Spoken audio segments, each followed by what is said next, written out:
Varicose veins కి సరైన చికిత్స కోసం సంప్రదించండి ఎవిస్ హాస్పిటల్. నమస్కారం.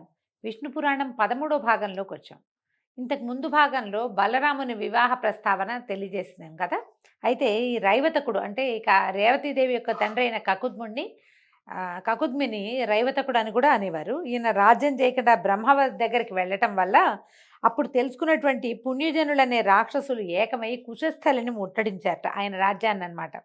వాళ్ళకి భయపడి అక్కడ ఉన్నటువంటి రాజులు రాజకుమారులంతా పారిపోయారు. ఈ కకుద్మి సోదరులు పుణ్యజనులకి భయపడి నానా దేశాలకు వెళ్ళిపోయారట. వాళ్ళ వంశాలలో అనేక రాజవంశాలు జన్మించినాయట. ఎన్నో రకాలు పంది పుట్టారు. నభగుని కొడుకు నాభాగుడు. అతను బుద్ధిమంతుడు, పరాక్రమవంతుడు, భూమిని నీతి నియమాలతో ఎదురు లేకుండా ఏలిన మహారాజుగా ఉండేవాడు. ఈ నాభాగుని కుమారుడే అంబరీషుడు. మనకు తెలుసు కదా అంబరీషోపాఖ్యానం. అతని సుతుడు విరూపుడు. అతను చాలా యజ్ఞాలు చేసి దేవతలకి భూదేవతలకి ఆనందం కలిగించినవాడు. అతని కొడుకు పృషదస్సుడు. అతని కొడుకేమో రథీరథుడు. ఆ రాజు ఇతను రథీరథుడు అనేవాడు ఉగ్రప్రతాపశాలిట, ధర్మకర్మరథుడు. అతని వంశీయులు అంగిరసులు అనే పేరుతోటి పుడమి నేలేరు. వాళ్ళ కులం వాళ్ళు ఇప్పటికీ కూడా ఉన్నారట. అంగిరస కులం వాళ్ళు చాలామంది ఉన్నారట. ఇక తర్వాత కథ ఏంటంటే, వైవస్వతుడు తుమ్మినప్పుడు అతని నాసికా రంధ్రాల్లోంచి ఒక బిడ్డ పుట్టాడట. రంధ్రాల్లోంచి ఒక రకమైన జన్మ లభించింది అతనికి. ఇతని పేరు ఇక్ష్వాకుడు. ఇతని పేరే సూర్యవంశానికి వచ్చింది. ఈ ఇక్ష్వాకు మనకు తెలిసిందే కదా, రాముల వారి ఇక్ష్వాకు కులతిలక అని పాటలు కూడా ఉన్నాయి. ఆ ఇక్ష్వాకుకి ఎంతమంది కుమారులు? 100 మంది కుమారులట. కుక్షి, వికుక్షి, దుందుడు అనే ముగ్గురిని రాజసేవ యందు వినియోగించి అయోధ్యని రాజధానిగా తీసుకుని ఇక్ష్వాకుడు తండ్రిని మించిన ధార్మికుడయి అపర పరాక్రమంతో, ఎంతో అత్యద్భుతమైన పరాక్రమంతో భూమిని ఏలాడట ఆయన. ఈ ఇక్ష్వాకుడు ఒకసారి అష్టక శ్రాద్ధం అనే రకమైన పితృకర్మ చేయటానికి సంకల్పించి ఆ పితృకర్మలో మృగమాంసాన్ని పెడతారట. దానికోసం వికుక్షుని పంపించట. ఈ వికుక్ష ఏం చేసేట, అడవికి వెళ్ళి పలు రకాల మృగాల్ని చంపి అడవిలో తిరిగిన బడలికతోటి ఆకలి దప్పులతో బాధపడుతూ ఒక చెట్టు కిందకి చేరి తను సంహరించిన మృగాలలో నుంచి ఒక చెవులపల్లి మాంసాన్ని కొంచెం భక్షించాడట. కొద్దిగా తిని అది తీసుకొచ్చి తండ్రికి అప్పచెప్పాడట.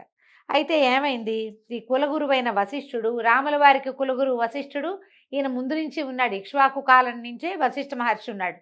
ఈయన బ్రహ్మమానస పుత్రుడు అవటం వల్ల ఆయనకి దీర్ఘ జన్మ కలిగిన వాడనమాట. అది అశుచిగా భావించి ఏం చెప్పాడట, రాజా నీ కొడుకు అడవిలో తిరిగి మృగాలన్నిటి చంపి చెవులపిల్లి మాంసాన్ని తిన్నాడు, అది మిగిలింది తెచ్చి నీకు ఇచ్చాడు, ఎంగిలి పదార్థాన్ని పితృకర్మకి ఉపయోగించకూడదు కదా, మరి నువ్వు చూడు ఇది అశుచి అనేది ఎట్లా ఉపయోగపడుస్తావు అని కేకలేశాడు. అది విన్న తర్వాత ఇక్ష్వాకుడు కోపించి కొడుక్కి చీవాట్లు పెట్టి తనే అడవికి వెళ్ళి మృగాల్ని చంపి మాంసం తెచ్చి వశిష్ఠాదుల మెప్పుతోటి ఒక పితృక్రియ, ఇదేదో ప్రత్యేకమైన క్రియ అండి. సాధారణంగా మాంసం తింటారు అలా చెప్పలేం మనం. వీళ్ళు ప్రత్యేకంగా కొన్ని విధులలో మాత్రమే ఇది జరిగేదట. కృతయుగం నాటి గాథ కాబట్టి దీని మీద మనం లాజిక్ తోటి మాట్లాడకపోవటమే మంచిది. అయితే ఈ శశమాంస భక్షకుడైనటువంటి వికుక్షుని శశాదుడు అనే పేరుతోటి పిలిచేవాళ్ళట. తండ్రి తర్వాత పరిపాలకుడై ధర్మ మార్గాన ఏలుబడి సాగించాడు. అశ్వమేధ యాగాలు నిరాటంకంగా చేశాడు. శత్రువన్న వాడిని నామరూపాలతో కూడా ఉంచలేదట. అట్లా విరాజిల్లి పురంజయుడు అనేటువంటి తన కొడుక్కి పట్టం కట్టి ఆయన తపశ్చర్యకి వెళ్ళిపోయాడు. మనం ఈ రాజుల గాథల్లో ఇదొక విచిత్రమైన విషయం చూస్తామండి. వీళ్ళు ఎంత బలము, పరాక్రమము, శౌర్యము ఎంత చూపిస్తారో, ఎన్ని రకాల యుద్ధాలు చేస్తారో, ఎంత రాజ్య వ్యాప్తి చేస్తారో, ఎన్ని యజ్ఞాలు హోమాలు చేస్తారో. ఒకే ఒక్క రోజుతోటి కుమారుడికి పట్టాభిషేకం చేయటం, మర్నాడు నారబట్టలు కట్టుకుని వెళ్ళిపోతారండి. నిన్నటి దాకా అంత తీవ్రమైన అధికార దాహంతో ఉన్నట్టుగా ఉన్నవాళ్ళు ఒక్క రోజులో వాళ్ళ ప్రవృత్తిని మార్చేసుకుంటారు. సంసార లంపటాన్ని వదిలిపెట్టేయగలుగుతారు. ఈ రకమైన డిటాచ్మెంట్ తెలుసుకోవటం కోసమే మనం పురాణాలు వినాలి. పురంజయుడు ఎలాంటి కష్ట నష్టాలు లేని విశిష్ట ధర్మ మార్గాన దొరతనాన్ని చెల్లించాడు. ఆ కాలంలో సురులకి అసురులకి ఘోరమైన యుద్ధం జరిగిందట, దేవతలకి రాక్షసులకి. ఈ సురులు అంటే దేవతలు అసురుల ధాటికి ఆగలేక వైకుంఠానికి వెళ్ళిపోయారట. విష్ణువుని దర్శించి శిరస్సులు వంచి నమస్కారాలు చేసి, రాక్షసుల వల్ల నానాబాధలు పడుతున్నాం తండ్రి, వాళ్ళు మమ్మల్ని చావుగొట్టి చెవులు మూసారు, మామూలుగా లేదు, మేము పారిపోయాము మా ఇళ్ళు బాకిళ్ళు వదిలిపెట్టి అని పదే పదే గోడు వెళ్ళబోసుకున్నారు. ఆయన ఏమన్నట్ట, ఇవి విచారించి, నాయన ఆలోచించకండి, నా అంశతో తేజస్సుతో విరాజిల్లుతున్న రాజు పురంజయుడు, వెళ్ళి అతని సహాయాన్ని కోరండి. నా క్షేమం కోరి అదే మీకోసం ఆ రాజు ఈ రాక్షసులందరినీ ఖండిస్తాడు, వెళ్ళండి అని చెప్తే వీళ్ళు ఏం చేశారట, ఈ సాకేతపురానికి వచ్చి పురంజయుడిని చూసి, రాజా రాక్షసులతో పోరు, నిలవలేక వైకుంఠానికి వెళ్తే విష్ణుమూర్తిని ప్రార్థిస్తే ఆయనేమో నీ దగ్గరికి వెళ్ళమన్నాడు, నీ సహాయమే మాకు క్షేమంకరం అని చెప్పాడు, మాకు అభయం ఇచ్చి మా స్థానాలు మాకు వచ్చేలాగా చెయ్యి అని ప్రార్థించారట. ఇప్పుడు ఈయనకి ఒక విచిత్రమైన నిర్ణయానికి వచ్చాడు పురంజయుడు. అయితే ఈ 100 యజ్ఞాలు నిరాటంకంగా చేసి ముజ్జగాలకి దొర అయిన ఈ ఇంద్రుడు ఎవరైతే ఉన్నాడో ఇతను గనక వృషభం అయితే, ఈ ఎద్దు అయితే అతని మూపు మీద నేను కూర్చుని రాక్షసులను ఎదిరించి నిర్మూలించి మీకు గెలుపు కలిగిస్తానన్నాడు. అనగానే సరేనని ఒప్పుకున్నారట. శివుడు ముందు నందిలాగా, రాజు ముందు ఇంద్రుడు వృషభంగా నుంచున్నట్ట. ఇతను ఏం చేశాడు, ఈ రాజు పురంజయుడు మహావిష్ణువుని మనసా భజించి ఆ వృషభాగకుత్సుడై యుద్ధానికి వెళ్ళి అసురులను చెండాడి వేల్పులకి గెలుపుతో పాటు పరమానందాన్ని కలిగించాడు. అందుకని కకుది తిష్టతీతి కకుత్స్థ అని ఒక ఇది చెప్తారండి విగ్రహవాక్యం. కకుత్సుడు ఈయన పేరు అదనమాట. కకుత్ అంటే ఈ ఎద్దు యొక్క మూపు, ఆ మూపు మీద కూర్చుని ఉన్నవాడు కాబట్టి ఇతన్ని కకుస్థుడు అనే పేరు కలిగిన వాడు అయ్యాడు. కాకుస్థుడు అతని కుమారుడి పేరు. ఈ కకుస్థుని కొడుకు వేణుడు, అతని కొడుకు పృథువు, పృథువు యొక్క కొడుకు విశ్వగుడు, అతని కొడుకు పృథుయశుడు, ఆ రాజు కొడుకు చంద్రుడు, చంద్రుని యొక్క కుమారుడు యవనాశ్వుడు, అతని కొడుకు శ్రావస్తి, చాలా గొప్పవాడు. అతని పేరు మీదే శ్రావస్తి అనే ఒక నగరాన్ని కూడా నిర్మించారు. శ్రావస్తి కొడుకు బృహదశ్వుడు, అతని కొడుకు పేరు కువలయాశ్వుడు. ఈ కువలయాశ్వుడు అనేవాడు శ్రీహరి కృపతోటి ఎదురులేని రాజుగా పేరు పొందాడట. అయితే దొందుడనేవాడు ఉదంకుడనే ముని శాపం వల్ల రాక్షసుడయ్యి ఈ లోకానికి చీకాకు కలిగిస్తూ ఉంటే మునులు వచ్చి కువలయాశ్వుడికి చెప్పారట. అయితే ఈ కువలయాశ్వుడు ఏం చేశాడు, అసంఖ్యాకమైన సేనతో వెళ్ళి దుందుణ్ణి, వాడి బలగాన్ని, వాడి కుమారులను కూడా హతమార్చాడు. అయితే వాళ్లలో దృఢాశ్వుడు, చంద్రాశ్వుడు, కపిలాశ్వుడు అని 3 కుమారులు మాత్రం జీవించున్నారట, మిగిలినందరినీ చంపేశాడు. కువలయాశ్వునికి దుందుని పరిమార్చగలిగిన శక్తి విష్ణు ప్రభావం కలిగింది. అందుకని ఇతని పేరు దుందుమారుడు అనే పేరు వచ్చిందట. ఈ దుందుమారుడు అనే పేరు మనం కథల్లో చదువుతాం, అక్కడక్కడ కనపడుతుంది. ఈ దృఢాశ్వుని కొడుకు హర్యశ్వుడు, అతని కొడుకు నికుంభుడు ఐశ్వర్యానికి విజయలక్ష్మికి ఆశ్రయంగా ఉండేవాడు, చాలా సంపాదించాడట అతను. అతని కొడుకు అహిపశ్వుడు, వాడి కొడుకు కృతాశ్వుడు, వాని కొడుకు ప్రసేనజిత్తు, వాని కొడుకు యువనాశ్వుడు. అతను ధర్మశీలుడుగా చాలా ప్రసిద్ధి పొందాడు. మధ్య మధ్యలో చూడండి ఒక్కొక్కళ్ళు ధర్మశీలుడుగా, ఐశ్వర్యవంతులుగా, శౌర్య ప్రతాపాలకి ఆటపట్టుగా ఉన్నవాళ్ళు ప్రత్యేకంగా చెప్తున్నారు. అయితే ఇతనికి యువనాశ్వుడికి సంతానం లేదట చాలా కాలం. ఒకసారి ఏమనుకున్నాడంటే, ఏ కొరత లేని ఐశ్వర్యంతో ఇవి అన్నీ ఉన్నాయి, నాకు కొరత లేదు ఐశ్వర్యానికి, శత్రువుల్ని అడవులకి కొండలకి పంపించాం, ముల్లోకాల్లోనూ కీర్తి చంద్రికలు వ్యాపింపజేశాము, ఇవన్నీ ఎందుకు, సంతానం లేదు, మన పై తరాల వాళ్ళందరికీ ఒక్కొక్కడు ఇద్దరిద్దరు ముగ్గురు సంతానంగా కలిగి భూమిని ఏలి తాత తండ్రుల పేరు నిలబెట్టి వాళ్ళకేదో నీళ్లు వదిలిపెట్టి ఏదో ఒకటి చేశారు. నేను ఇలా ఏమీ లేదు, ఇప్పుడు సంతానం కలక్కపోతే ఏంటి, లోకులు హీనంగా చూస్తారు, లక్ష్య పెట్టరు, వాళ్ళకి పుణ్యగతులు ఉండవు, అడవి మృగమయం పుట్టడం కన్నా బిడ్డలు లేనివాడు బతుకు ఇంకా నీచమైన బతుకు. సంతానం లేకపోతే తాతలు తండ్రులు పితృలోకాల్లో మన కోసం ఏడుస్తూ ఉంటారు, వీళ్ళ వల్ల మాకు సంతానం కలగలేదు, మాకు నీళ్ళు వదిలేవాళ్ళు లేరని. అందుకని ఇలా ఆలోచించి యువనాశ్వుడు అనేవాడు ఏం చేశాడట, రాజభారం మొత్తాన్ని మంత్రులకు అప్పచెప్పేసి భార్యాసహితుడై అడవికి వెళ్ళిపోయాడట. చాలామంది మునులు అతన్ని చూశారు, ఏమిటి ఇతను ఇట్లా ఎందుకు రాజు ఇట్లా వచ్చాడని. కొంతమంది జాలిపడి పలకరించారు, రాజా సర్వం విడిచి ఇలా అడవికి వచ్చి కొడుకు కోసం మలమలమాడుతూ తపస్సు చేయటం ఎందుకు, ప్రార్థనలతోటి దేవతల్ని వేడటం నిష్ఫలం నాయన, మేము నీ కొడుకు కనగాలని వైష్ణవమైన యజ్ఞం చేస్తాం, తప్పకుండా నీకు శుభలక్షణ లక్షితుడైన కుమారుడు కలుగుతాడని నచ్చజెప్పి పుత్రకామేష్టి చేయించారట. సమాప్తి అయిపోయింది. యాగం అయిపోయాక మంత్రపూతమైన నీరు ఒక పాత్రలో పెట్టి దాన్ని వేదిక మీద పెట్టారట. అందరూ నిద్రపోయారు. ఇంకప్పటికి చాలా అర్ధరాత్రి అయిపోయింది. ఆ మొత్తం యజ్ఞజలం అంతా ఒక చోట చేర్చి నిద్రపోయారు. అర్ధరాత్రి అందరూ గాఢ నిద్రలో ఉండగా ఈ యువనాశ్వుడు అనేవాడు ఉపవాస శ్రమతో అలసి తొలసి దప్పిక చేత వేదిక దగ్గరికి వచ్చి దాని మీద ఉన్న కలశం తీసి ఆ నీరు తాగి వెళ్ళి పడుకున్నాడట. మంచినీళ్ళు ఏమీ కనపడలేదు. వీళ్ళు ఒక దొప్పలాంటి దాంట్లో పోసి పెట్టిన నీళ్లు చూసి అవి తాగే నీళ్లుగా భావించి నీళ్లు తాగేశాడు. ఇంచుమించు వేకువజామున మునులు లేచి సంధ్యాది కార్యక్రమాలు చేసుకుని వేదిక దగ్గరికి వెళ్ళి చూసేసరికి ఏమింది, జల పాత్ర ఖాళీగా ఉంది. వీళ్ళింత డిప్పలో పోసి పెట్టారు కదా, ఒక దొప్పలాంటి దాంట్లో పోసారు. అలా కోపం వచ్చేసింది. ఏమిటి జలం లేదు ఏమైందని. సంతతి కలగాలని ఎంతో శ్రమపడి పుత్రకామేష్టి చేసి రాజపత్నికి ఇవ్వడానికి వచ్చిన మంత్రోదకం తాగినటువంటి ఆ మూర్ఖుడెవడో చెప్పాలి మాకు, ఆ మూర్ఖుడెవడో తెలియకపోతే శపిస్తామని గట్టి గట్టిగా అరిచారు. అరిచేసరికల్లా ఈ రాజుగారికి అర్థమైంది తను తాగింది మంత్రజలం అని. గబగబా లేచి అయ్యా శాంతించండి, ఉపవాస ఆయాసంతో విపరీతమైన దాహం కలిగింది, పైగా ఈ యాగశాలలో కూర్చుని వేడికి దాహం కలిగి శరీరంలో ఉడికెత్తిపోతుంటే నీళ్లు కావాలని అటు ఇటు తిరిగి ఈ ఉదకం ఇక్కడ ఈ పాత్రలో ఉన్న ఉదకాన్ని నేనే తాగానని చెప్పాడు. చెప్పేసరికి ఇంకేమంటారు మునులు, అయ్యో రాజా మా సంకల్పం తప్పక ఫలిస్తుంది, కానీ అది వ్యతిరేకమైంది. ఈ యజ్ఞం చేసింది ఎందుకు? సంతానం కోసం. ఆ జలాన్ని తాగవలసింది ఎవరు? యజ్ఞకర్త అయినటువంటి రాజుగారి భార్య. కానీ ఇక్కడ రాజుగారే తాగేశాడు. నువ్వే గర్భం ధరిస్తావు నాయన, బలవంతుల్లో మేటైన కుమారుడు కలుగుతాడు నీకు అని చెప్పి వెళ్ళిపోయారు. కొంతకాలానికి ఈ రాజు గర్భవంతుడయ్యాడు.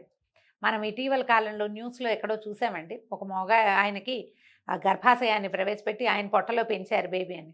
ఇది వాళ్ళు కొత్తది కాదండి, కృతయుగం నాడే జరిగిందట ఇది ఎప్పుడో. అయితే కుడివైపు గర్భాన్ని ఛేదించి మగబిడ్డ బయటికి వచ్చాడట. పిల్లవాడే వాడంతటి వాడే గర్భాన్ని ఛేదించుకుని బయటకు వచ్చాడు. ఆ సమయంలో దివి నుంచి పుష్పవృష్టి కురిసిందట, దివ్యదుందువులు మోగాయి, గగనవాణి పొగిడిందిట. సురగణాలతోటి ఇంద్రుడు వాళ్ళ వద్దకు వచ్చాడు. మునులందరినీ రప్పించాడు ఎక్కడెక్కడి నుంచో. వాళ్ళందరినీ చూసి ఈ బాలుడు నన్ను నా రాజ్యాన్ని భరించటానికి సమర్థుడు గనక మాంధాత అని పేరు పెట్టాడట. పేరు పెట్టి ఏం చేశాడు, కురిచేతి బొటన వేలిని పిల్లవాడి నోట్లో పెట్టాడు. తండ్రి మగవాడు కదా తల్లి, అందుకని ఇంద్రుడి యొక్క వేలుని పిల్లవాడి నోట్లో పెడితే ఆ వేలు చీకేసరికల్లా ఆయన వేలులోంచి అమృతం వచ్చిందట ఆ శిశువు కోసం. అదే ఉగ్గుపాలుగా జన్మించాడు. అట్లా 12 సంవత్సరాలు అమృతాన్ని పట్టించాడట ఇంద్రుడు ఈ కుర్రవాడికి. అలా 12 సంవత్సరాలు కాగా మాంధాత 7 దీవులతో అలరారుతున్న భూమిని కైవసం చేసుకుని ఏకఛత్రంగా పరిపాలించేటువంటి చక్రవర్తి అయ్యాడు.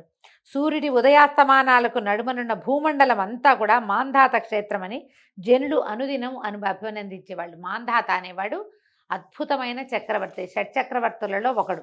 మాంధాత శశిబిందు పుత్రి అయినటువంటి బిందుమతి అనే ఆమెను చేపట్టి 3 కుమారులకి తండ్రి అయ్యాడు. తర్వాత కాలంలో పురుకుత్సుడు, అంబరీషుడు, ముచికుందుడు అని వీళ్ళ 3 పేర్లట. తర్వాత 50 మంది కూతుళ్ళు పుట్టారట ఆయనకి. అందరూ బంగారపు బొమ్మల్లాగా ఉండేవాళ్ళట, అందరూ మోహనాంగులే.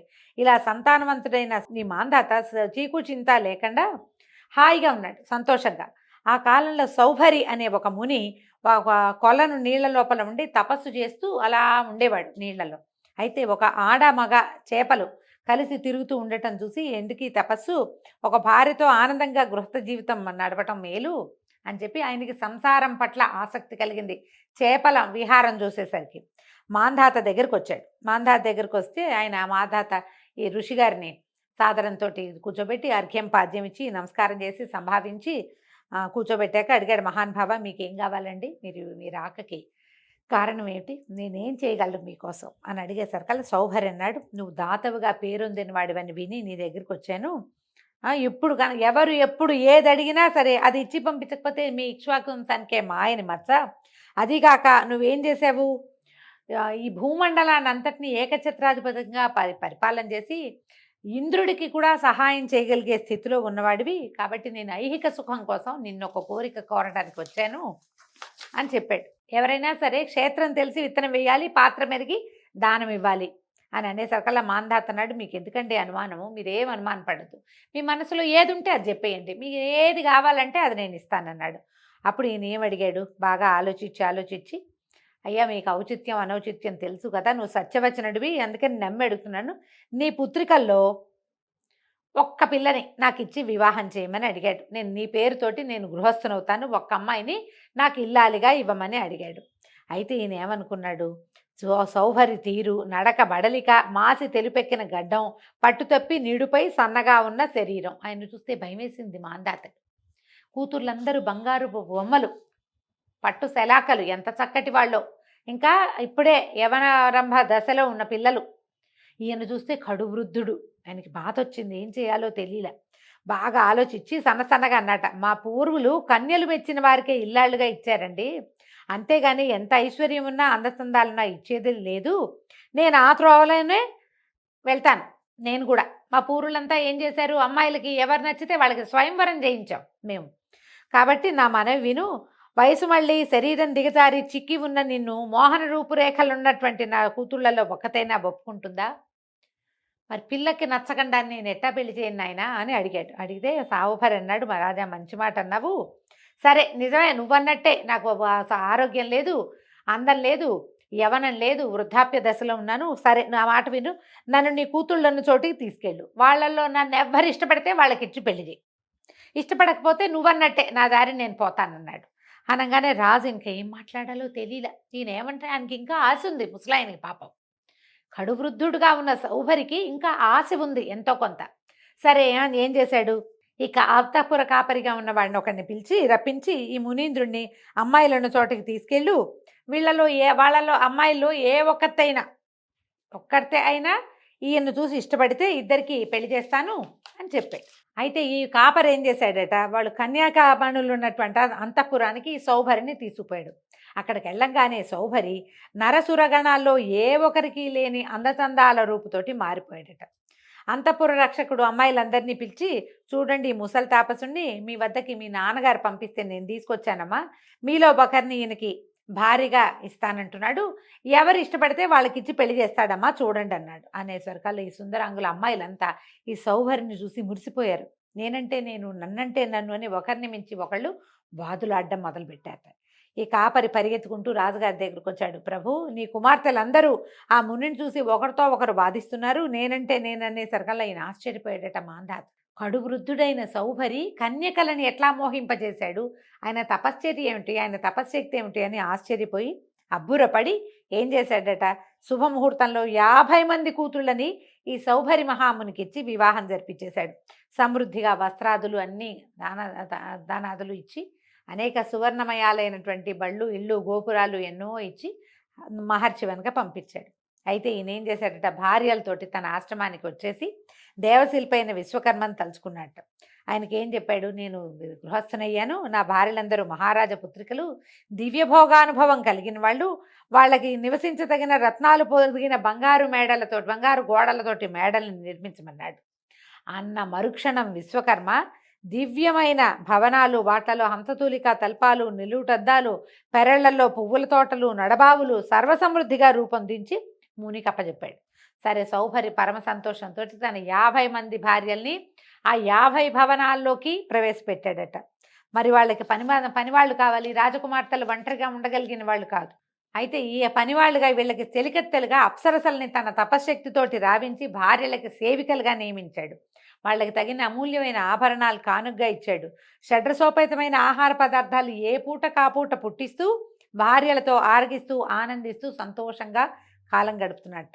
అక్కడ మాంధాత మహారాజు ఏమనుకుంటాట, కందమూలాలు కాయలు పళ్ళు తింటూ ఆకలితోటి నలుగుతూ ఒడలు జారి ఉన్న తపస్వికి కుసుమ సుకుమార మూర్తులను ఇష్టభోజనాలతో పుష్టిగా ఉన్న వారి కూతుళ్ళని, నా కూతుళ్ళని ఇల్లాళ్ళుగా ఇచ్చాను, వాళ్ళ స్థితి ఎట్లా ఉందోనని భార్యతో కలిసి కొంతమంది పెద్దవాళ్ళతో కలిసి సౌభరి ఉన్న అడవికి వెళ్ళాడట. అక్కడ చూస్తే ఆశ్చర్యపోయేట. దివ్యరత్న స్థగిత కాంచన భవనాలు, విరబూసిన పూదీకలతో, ఆరపండిన పండ్లతో, కోకిలల కలకలారావాలతో, నెమళ్ల క్రేంకారాలతో, కనుల పండువుగా వీణులు విందుగా ఉన్న తోటల్లో, నవవికసిత పద్మాలతో, బొయ్యారపు నడకల రాయించలతో, చూడముచ్చటగా ఉన్న జలాశయాలు, ధనధాన్య సమృద్ధితో పరమానందమూర్తులైన 4 వర్ణాల వారి నివాసాలు, దివ్యమంగళ వాద్యాలతో అమరగీతాలు కలదైనటువంటి త్రిభువన లక్ష్మికి కాపురమై ఉన్న సౌభరిపురం కనిపించింది. ఈయన ఏం చేశాడు, 50 మంది భార్యల కోసము అన్ని వర్ణాల వాళ్ళని సృష్టించి పెట్టాడు. దాన్ని చూడంగానే ఈయనకి ఆశ్చర్యం వేసిందట. ఇదేమిటి, ఇక్కడ ఊరే లేదు, ఇదేదో ఇంద్రపురిని తలదన్నే లాంటి వైభవంతో ఇంత పెద్ద నగరం ఎట్లా వచ్చింది, దేవతా సృష్టిలాగా ఉంది, ఎవరు ఏమిటి అని లోపలికి తెలుసుకుని ఆశ్చర్యపోయాడట. సౌభరి తపశక్తితో ఏర్పడిన పురం ఇది. అలా వెళ్ళి అల్లుడిని చూసి నమస్కరించి ఆయన సూచనను అనుసరించి సముచితమైన ఆసనం మీద కూర్చున్నాడు. సంతోషించాడనమాట ఆయన. అన్ని రకాల కుశల ప్రశ్నలు అయ్యాక మా అమ్మాయిలను చూస్తానండి అని అడిగితే, ఓహో లక్షణంగా వెళ్ళండి, వేరువేరు మేడల్లో ఉన్నారని చిరునవ్వుతో చెప్పాడట సౌభరి. ఇక ఆయన ఒక్కొక్క మేడలోకి వెళ్ళి ఒక్కో కూతుర్ని చూసి ఎంత ఆశ్చర్యపడాడు. తనకి పట్టపురానికంటే భూమండలానికి రాజైన తన దగ్గర కంటే తన కూతుళ్ళు ఇక్కడ మహావైభవంతో విలాసంతో ఉన్నారని ఎంత ఆశ్చర్యపోయారో. సరే తీసుకెళ్ళి పెద్ద కూతురు దగ్గరికి వెళ్తే ఆ అమ్మాయి ఇట్లా ఉయ్యాలలో బంగారపు ఉయ్యాలలో ఊగుతోందట. తండ్రిని చూసి పరిగెత్తుకొచ్చిందట. తన కేళి సౌధానికి తీసుకుపోయింది. యోగక్షేమాలు అడిగింది. అప్పుడు అడిగాడట, అమ్మా నువ్వు మీ చెల్లెలు క్షేమంగా ఉన్నారా? నీ భర్త మిమ్మల్ని చూస్తున్నాడు అంటే అన్నీ బాగున్నాయి. నిన్ను నిన్ను నువ్వు రోజువారీ నిన్ను చూడలేకపోతున్నామన్న దిగులు తప్ప ఏమీ లేదు. మమ్మల్ని అందరినీ మీ అల్లుడు ఎంతో సంతోషపెడుతున్నాడు. మేమందరం హాయిగా ఉన్నాము అని చెప్పేశారు కల్లా. పైగా ఏంటంటే ప్రతి మందిరంలోనూ ఉన్నాడని కాదు, నా మందిరంలో ఎప్పుడు నా మందిరంలోనే ఉండి ఎంతో సంతోషపెడతాడంటే ఈయన ఆశ్చర్యపడి, ఇదేంటి ఒక పిల్ల మందిరంలోనే ఉంటే ఈయన పెద్దమ్మాయి మందిరంలోనే ఉంటే మిగిలిన అమ్మాయిలంతా ఏమైపోతారు అని ఆశ్చర్యపోయి భయపడ్డాడు. అమ్మో మిగిలిన చిన్నపిల్లలంతా పెద్దమ్మాయి దగ్గరే ఉంటే చిన్నపిల్లలంతా బాధపడుతున్నారేమోనని రెండో కూతురు మేడకెళ్తే అది ఇంకా బాగుంది. ఆ మేడ, ఆ కూతురు ఇంకా సంతోషంగా ఉంది, ఇంకా ఉత్సాహంగా ఉంది. ఆ కంచి భర్తతో చాలా సంతోషంగా ఉన్నానని చెప్పేశారు కదా, ఈయనకి ఆశ్చర్యం వేసింది. పెద్దమ్మాయి ఏమో భర్త నా దగ్గరే ఉంటాడంటోంది, చిన్నమ్మాయి కూడా అటగే అంటోందని 50 మంది కూతుళ్ళని చూసి ప్రతి వాళ్ళ దగ్గర భర్త వాళ్ళతోటే ఉంటాడని తెలుసుకుని ఆయన ఒక తపశ్శక్తిని మెచ్చుకుని ఆయన దగ్గరికి వెళ్ళి చెప్పాడట, నా కుమార్తెలు నిన్ను వరించి ఎంతో సంతోషంగా ఉన్నారు. ఆడబిడ్డల్ని ఇంత మితిమీరి ఎంతోమంది 50 మంది అమ్మాయిల్ని కన్నా కూడా వాళ్ళ బాధ కాకుండా, బరువు బాధ లేకుండా ఆనంద ఫలం పొందిన వాడిని అయ్యాను నాయన అని అనేక విధాలుగా ప్రశంసించి ఆడపిల్లలకి ఎన్నో ధనకనక వస్తువాహనాలు తన వెంట తెచ్చినవన్నీ బహుమతులుగా ఇచ్చి సుఖంగా ఉన్నారు. వాళ్ళు కొంతకాలానికి సౌభరి యందు రాజుగారి మాంధాత గారి కుమార్తెలకి 150 మంది కొడుకుల్ని కన్నారట. 150 మందికి సమయానుసారం ఉపనయనము, తగిన సంబంధాలతో వివాహము చేసి చివరికి ఎంతో కాలం మనవల్ని మునిమనవల్ని ఎత్తి పరతత్వ చింత కలిగిన వాడై ఐహికమైన మోహాలతను తగ్గోసుకుని ఏమన్నాడంటే, అవురా మానవులకి ఎంత అనుభవించినా తనివి తీరదు కదా, ఇది నిస్సారమైనది, ఏనాడైనా మట్టిలో కలిసిపోయేదే అని ఆలోచించి మానవులు ఎప్పటికీ ఇది వద్దని అనుకోరు. ఎంత సిరి సంపదలు అనుభవిస్తున్నా చిత్తశాంతి తృప్తి కలగట్లేదు, ఇంకా కావాలనిపిస్తుంది. ఒకనాడు నీటిలో చేపల యొక్క మైథునాన్ని చూసి నాకు ఈ వాంఛ కలిగింది. ఒక్క కన్యను కోరితే పక్క మిగిలిన కన్యలందరినీ కూడా పెళ్లి చేసుకోవాల్సి వచ్చింది. వాళ్ళందరికీ గృహాలు, ఇళ్ళు, వాకిళ్ళు, సేవలకి దాసదాసి జనము ఇన్ని కావాల్సి వచ్చాయి. నా తపశ్శక్తి అంతా వాటికి ధారపోసాను. ఈ సంసార బంధం మామూలు బంధం కాదు. కొడుకులు, కోడళ్ళు, మనవలు తెగ పెరిగింది. వాళ్ళ రక్షణకేమో ఆస్తిపాస్తుల సంపాదన.